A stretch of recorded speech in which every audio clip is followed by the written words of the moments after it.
there, and welcome to our show, The Shit No One Tells You About Writing. I'm Bianca Murray, and I'm joined by Carly Waters and Cece Lira from PS Literary Agency. Hi everyone, we are welcoming back a guest today, this time in the capacity of debut author, which is incredible. Our guest is a Croatian novelist and certified book coach. Her writing has appeared in the New York Times and other outlets. After 10 years of trying cases before Croatian courts, she obtained a book coaching certification and has been working professionally with writers ever since. She lives in Zadar, Croatia, with her husband and 2 daughters. Slanting Towards the Sea is her first novel. It's my pleasure to welcome Lydia Hilger. Lydia, welcome back to the show. Thank you so much for having me again. Yes, and for our listeners, can you just give us a brief overview of what we discussed the first time? Because you gave us a very helpful genre guide, and there may be new listeners who'd like to go back and listen to that episode. Yeah, so for the first time I visited, I was a guest on your podcast in the capacity of a book coach. And I came to discuss my genre guide, which was a guide that discerns the differences between literary, women's fiction, upmarket fiction, that kind of thing. So we discussed that the first time around. Yeah, it was a great resource for those of you who've either forgotten about the episode or weren't listeners then. Go back and find it. Search for Lydia's name and you will find that episode. Right, so those of you watching on our YouTube channel, I'm holding up the beautiful cover of Slanting Towards the Sea. It's just stunning. Lydia, who painted this? How much say did you have in this cover? Well, it's a curious story because I saw this painting on Instagram before my book even went on sub, and it was a sponsored post. And I don't follow any painters, so it was a weird thing that it even got on my feed. And I just immediately thought, oh my god, like, if this book gets published, this has to be the cover. Obviously, authors don't have a say, but this was my wish.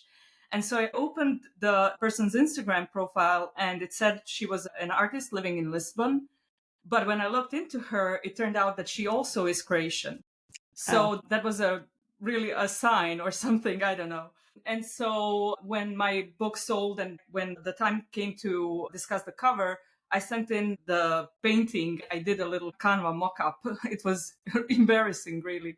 But I sent it to my editor and she loved it. And then she sent it to the art department and they loved it.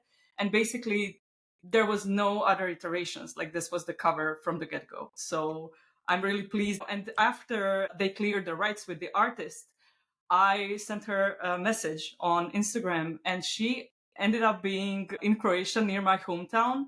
And so last summer we met in Croatia. It was just amazing, like a full circle moment.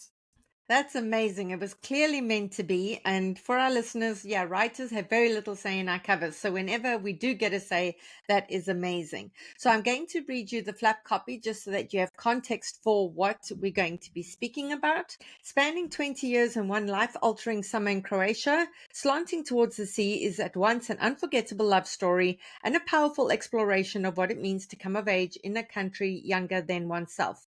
Ivana divorced the love of her life, Vlaho, a decade ago. They met as students at the turn of the millennium when newly democratic Croatia was alive with hope and promise. But the challenges of living in a burgeoning country extinguished Ivana's dreams one after another, and a devastating secret forced her to set him free. Now Vlaho is married and a proud father of 2, while Ivana's life has taken a downward turn. In her 30s, she has returned to her childhood home to care for her ailing father. Bewildered by life's disappointments, she finds solace in reconnecting with Vlaho and is welcomed into his family by his spirited wife, Marina. But when a new man enters Ivana's life, the carefully cultivated dynamic between the 3 is disrupted, forcing a reckoning for all involved.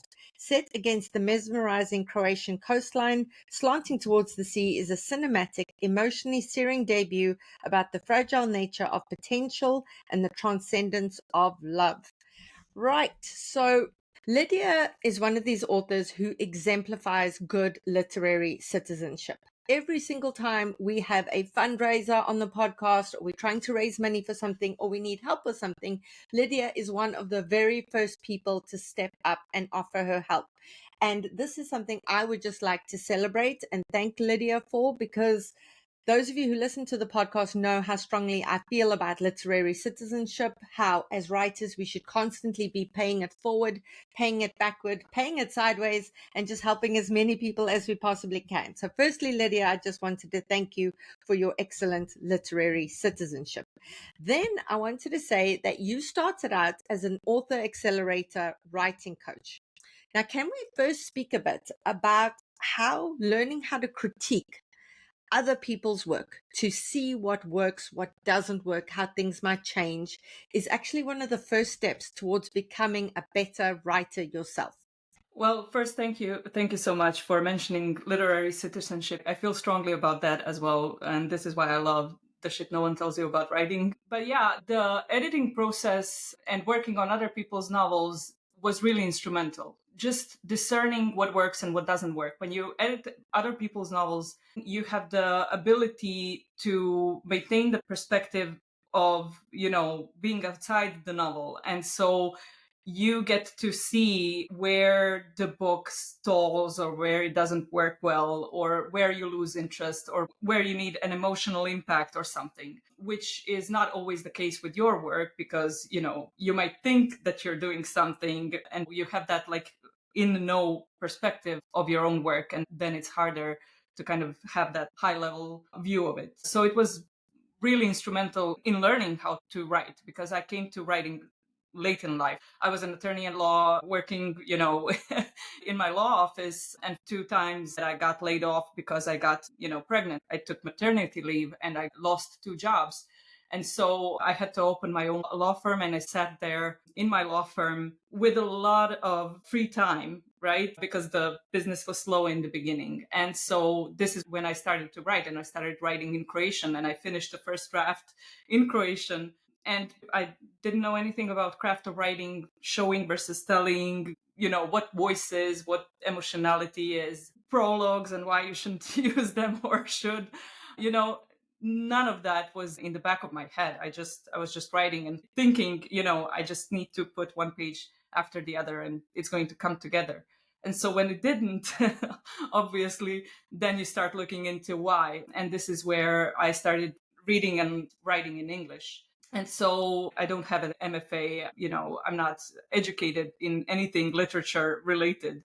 So it was a steep learning curve because this was in 2019, basically, when I started writing in English. Yeah, and I mean, that must present all of its own challenges as well. Just, for our listeners out there, I've said it before, we spend so much time hoping to get critique on our own work because we think that is what's going to make us better writers. And certainly getting critique on our work helps our story and helps us develop that. But the best way to become a better writer is to critique other people's work, is to sign up for the beta reader matchups, is to look at work and go, this is what works, this is what didn't, and this is why, because then you're able to apply that to your own writing. Now, Lydia, you also said that you had an epiphany before writing this novel, and it was about why you weren't going to write books set in the US or the UK anymore. Can you take us through that? Because I think a lot of people struggle with the same thing. Well, the first book I wrote, the book I was just talking about, I set it in the US because I felt like, I love writing quiet relationship stories. And it felt if I set it in Croatia, it would just be too loud. Like Croatia would, with its specific setting, it would overtake the quiet narrative. And I would have to explain all these things like how, Croatia is similar to the US, but also different. And so I sent my first book in the US, and that was just disaster because I'd never been there. And it was just difficult to bring to life any setting that you aren't personally familiar with.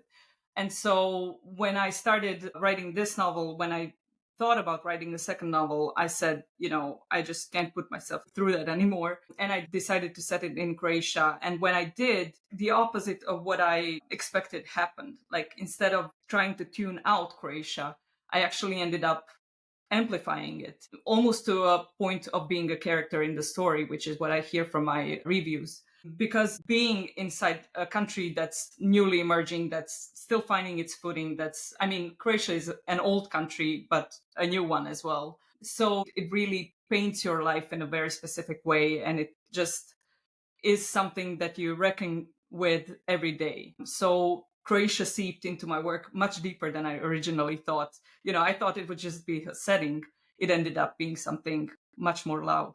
Yeah, it was one of the book's greatest strengths in a book that had many, many strengths, really bringing this place so vividly to life, like you say, so that setting becomes character. So this is by all standards a very quiet novel. And that's exactly what you said you like to do. You like to focus on relationships, which means interiority, which means dynamics, which means emotionality, rather than plot point, plot point, plot point, right? And we get asked all the time how to frame quiet novels in terms of query letters rather than talking about themes and vibes, how you could frame what the book's about while also making it clear that it is a quieter novel. So I thought it would be awesome if we could hear your successful query letter and learn a bit about your journey to publication. Yeah, so my querying process was really fast. I had one referral from a friend to her agent, which didn't pan out. Literally, the second agent I queried is my now agent. And I queried her through a portal, which is, I felt no way is anyone going to read this. But I got a full request really soon and a flurry of other full requests from other agents at the same time. And within 2 weeks, I got the first offer and then two more offers before I decided on my now agent. So it was a fast querying process after having like more than 100 rejections from my first novel. So I just want to say, it's Yeah. not it seems like a fast success or, like quick way to get an agent, but it's built on a top of a longer period of working on my craft and on queries. Steep learning curve. You learned very quickly, which is incredible. Okay, so can you read us that query letter? Yes, I just want to add that for a period of time when I was working on my query and before that, I just had this like period where I would just listen to the shit no one tells you about writing every time I made lunch.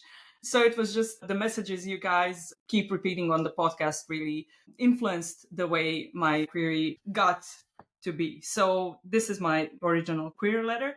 I will just say that I had changed the name of the novel during the process of preparing it for submission. So I'm going to read the new name.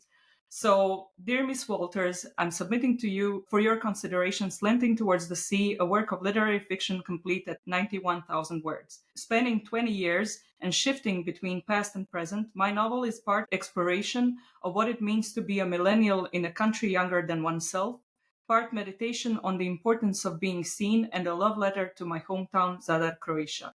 It features an adult coming-of-age narrative similar to Lily King's Riders and Lovers, a love story filled with longing in the vein of Madeline Lucas' Thirst for Salt, and the love triangle and a strong sense of place reminiscent of Miranda Cowley Heller's The Paper Palace. I hope it might appeal to you due to your interest in journeying through a lesser-known world or subculture, stories about intense, complicated friendships, and the nuances of motherhood and how it informs a woman's identity. At the turn of the new millennium, Ivona, freshly graduated from high school and eager to escape her difficult family, moves to Zagreb to pursue a university degree full of hope for the future of post-war, newly democratic Croatia.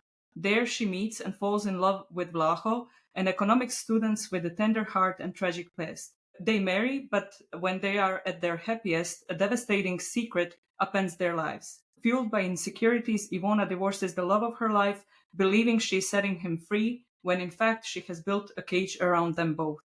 A decade later, Vlaho is remarried and a father of two, while Ivona's life has taken a downward turn. Unable to move forward, she has returned to her childhood home to care for her ailing father and salvage his crumbling construction company. She finds solace in reconnecting with Vlaho, where she is readily welcomed into his family by his spirited new wife. But when a new man enters Ivona's life, the carefully curated dynamic between the three is disrupted. As the summer progresses, long-kept secrets surface, causing irreconcilable perspectives to collide. And Ivona isn't the only one who will unravel in the process. I'm a writer based in Croatia. After over 10 years of trying cases before Croatian courts, I obtained a book coaching certification and have been working professionally with writers ever since. Several of my clients have secured literary representation and signed publishing deals. I've appeared as a guest on several podcasts for writers, including The Shit No One Tells You About Writing. This is a very meta moment. I run a book club for writers with a membership of close to 100, and I'm an active member of the Women's Fiction Writers Association. Thank you for your time and consideration. Sincerely, Lydia. Okay, now let's hear a word from our sponsor before we dive into discussing that query letter. Okay, that was absolutely incredible, Lydia, because so much of what you wrote there was kept in terms of the flat copy, which shows what a brilliant job you did in terms of writing that query letter. Now, one of the things I know our listeners are going to ask about is 91,000 words is quite long for a debut because most people get told 80,000 words. Did it end up that long? Did it end up longer? Was there any concern at all over the novel's length? No, it was actually, the number ended up in the contract. So I was supposed to edit up until that number of words. So it was never a problem. Amazing. And have a look at how Lydia did lean into vibes and themes. She gave us plot as well, but she was able to focus on vibes and themes, which is clearly something you're able to do when it comes to literary fiction. Look how many agents' attention it grabbed. So that shows you that the query letter did its job. Now, what I want to focus on now is, even though this is a very quiet novel, I mean, the way we begin is really quiet. We've got not much happening in the opening pages. We've got Ivana, who needs to go to the bank to sort out things for her dad in terms of his business. It's not attention grabbing by itself by any means, but I want you to see how Lydia positions those opening pages. Will you please read the first page and a half for us, Lydia? Yes, here we go. Sometimes I stalk my ex-husband. I open his socials and sift through his photos. I know their sequence like I know the palm of my hand. Better even because I can never memorize what my palm looks like. How the lifeline twirls into the love line, how it begins tight and uniform but then turns ropey. It scares me to look at it, to trace the lines, to see where they might lead me in years to come. But I know Vlaho's photos by heart. They start with the most recent ones, his son, who turns 6 in a week, frowning at a drawing of an imaginary monster, and his daughter, an angelic creature just short of 4, with the kind of wispy hair that slips through your hands like corn silk. His lovely wife, a blonde with an oversized nose, but gorgeously high cheekbones, laughing into the air on their sailboat. Once upon a time he told me he didn't like blondes. He whispered it in my ear, brushing his fingers through my then long, lush hair. We'd been together for maybe a few months, and I'd asked him what would happen when we broke up. If he would find someone like me or someone exactly the opposite. That will never happen, he said. Besides, I don't like blondes. Lie. Lie. I always get stuck on a single photo. It's not a photo of their wedding day or the birth of their first child. In fact, it's probably the least spectacular photo in the album. They're not even the main subject. Whoever took it aimed for their daughter in focus in the foreground. But behind, her mother is looking up as my ex-husband is passing her a glass of juice, and they share the look. The one I used to be on the receiving end of. The one that had long ago made me feel like I was a pink diamond carved straight out of a rock. And it's for her. I remind myself that this was my decision. I let him go willingly. But despite reason, the image spreads through me like ink in cold water. I get goosebumps hearing that. I actually have little goosebumps, right? And then straight Thank you. after this, we have a scene break, and then we go into the first thing I hear in the morning is the clanks of the spoon, and we have a domestic scene, and we have the father and the 6 clanks, and her making her way into the living room. So a hugely domestic scene. Now, did you always begin with that opener, Lydia? Yeah, actually, it was the first 500 words that I was a part of a writing group, and a friend said, let's share 500 words. And I wasn't working on anything back then. And so these words came out as they are. They were never edited. Almost every single word is the same. I just wanted to start with the feeling, like basically get into a moment in this person's life and really like go into her feelings of loneliness and longing, basically.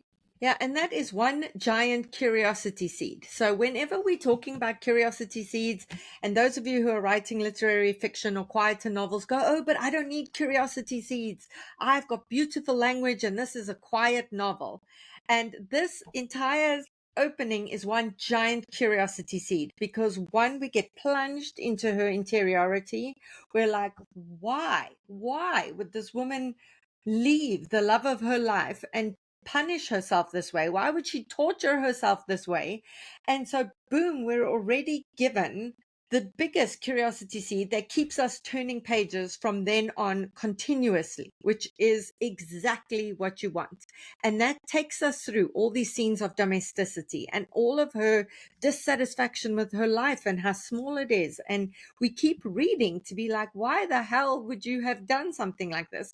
But like you say, it immediately sets up the mood and the line level writing is immediately there. So can you speak a bit about, for people who are writing in the genre, how important the line level writing is? And is that something that you polish over and over again? Do you write the novel, then come back and try and polish it up? Do you write a chapter at a time, get critique, polish it up? What's your process there? Yeah, so I just want to say something that I think might help some writers writing literary fiction, and this is probably coming more from me as a book coach than as an author. But in crafting literary novels, when they're quiet novels, what you're not doing with plot, you need to do with emotion. So when a reader would expect, something to happen in a fast plot, fast paced book, this is where you need to strike with the emotion or with some kind of realization or intellectual, truth in a literary novel. So they're quiet in terms of plot, but they do reveal a lot of things. And this pang of realization is what keeps the reader engaged. So that's in terms of crafting the quiet novels. And in terms of line level writing, I think it's a little bit of everything. When you're writing literary, I think a lot of what goes into the novel is based on how you write it on line level. So, many times it will be you can't really get into a chapter if you don't get the right sentence, which just opens the chapter up. You try to avoid, this day X person was doing this on this day or something like that. You want to immerse your reader from the first sentence. And so it's often the line level that makes the writing move forward. It informs your writing going forward. You will use a word or a metaphor, and then it's going to propagate throughout the novel. But it's also true that when you finish up, then you go back and then you polish more. If you use the, metaphor that's overused or a cliche, you will try to work to make it better. So it's a little bit of everything, I think. The follow up question that I have to ask, even though we're pretty much running out of time here, is in terms of replacing plot with emotion, what is your advice in terms of really drilling down into the emotionality of your character? I mean, you have nailed her so much that in opening pages, just in a brief scene, we know so much about her. Is it a case of sitting before you started writing and really getting to know her? I don't think so, because you said you just quickly wrote this thing down. Was it that you wrote that down and then you were like, this woman sounds really interesting, I need to get to know her? Or did you get to know her through the actual writing? Because I think a lot of people can nail interiority, they can nail plot, but emotionality as it links to character is something that a lot of people struggle with. Yeah, I think for me, she was like when she appeared on the page, I already understood her. I understood her, what Cece would call emotional makeup, right? I understood what made her tick. I understood the kind of person she is. I don't know how that happened, like where she came from, but I understood her from the get go.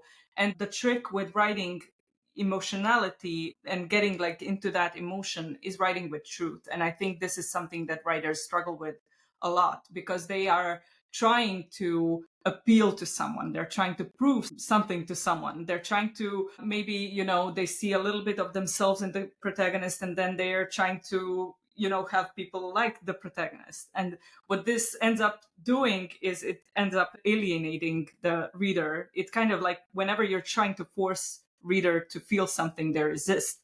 And so what I was doing with Iwona is I would just like try to sink into her Like I would try to sink into her mental state and just speak with truth. And if it's an ugly truth, if she's resentful, if she's hateful in a certain point, if she's, any bad emotion, it's not just about good emotions. And I wasn't trying to make the reader think anything about her. I was just trying to lay out the facts and then leave the reader with it. Yeah, so what we have there again is it's not that you need your main character to be likable, you need them to be vulnerable and certainly relatable. And from the get-go, you could just feel her sadness, you could feel everything and relate to her instantly, which was incredible. So if you're watching on our YouTube channel, I'm holding up the book again, Slanting Towards the Sea. We're going to link to it in our bookshop.org affiliate page. If you buy the book there, you support an independent bookstore and the podcast at the same time. And if you've enjoyed this interview, go back and find the other one in which Lydia and I discuss genre. That was another epic conversation. Lydia, thanks so much for joining us. Thank you so much for having me. And that's it for today's episode. I hope you'll join us for next week's show. In the meantime, keep at it. Remember, it just takes one yes.